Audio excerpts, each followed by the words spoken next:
सूरज DJ सूरज DJ Shivpurwa 62 61 62 22 सूरज DJ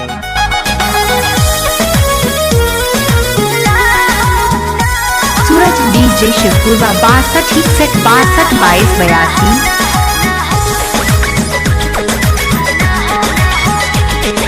रोज खाली मिलने बुलाती हो, चुमा में पखाम डगराती हो।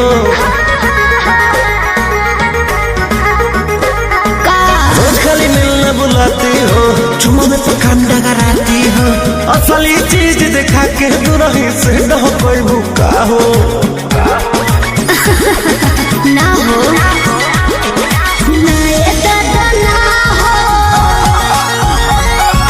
ऐसे ज्यादा ना हो। ये करब काम हो,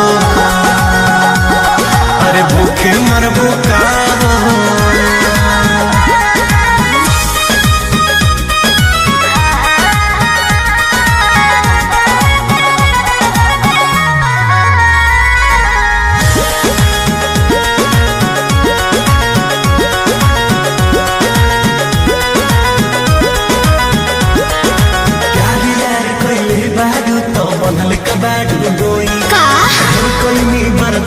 गोरी अब बर्दाश्त न होई, तनी ढेर लेखा बोलत का हो।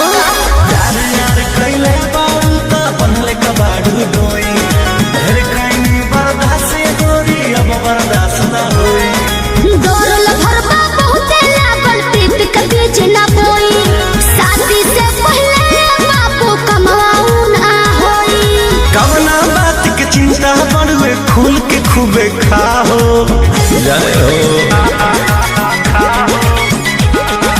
ना ये दादा ना हो, ऐसे ज्यादा ना हो। ये करब काम हो, अरे भूखे मरबो काम हो।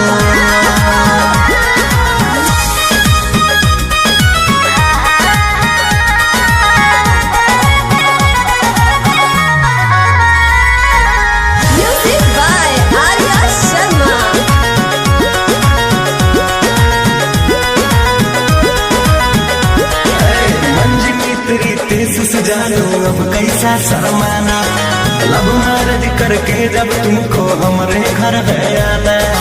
अपन को तेरे घर नहीं आना है, समझा। तू मेरी है हम तेरे हैं, फिर कैसा शर्माना। लब मैरिज करके जब तुमको हमारे घर है आना।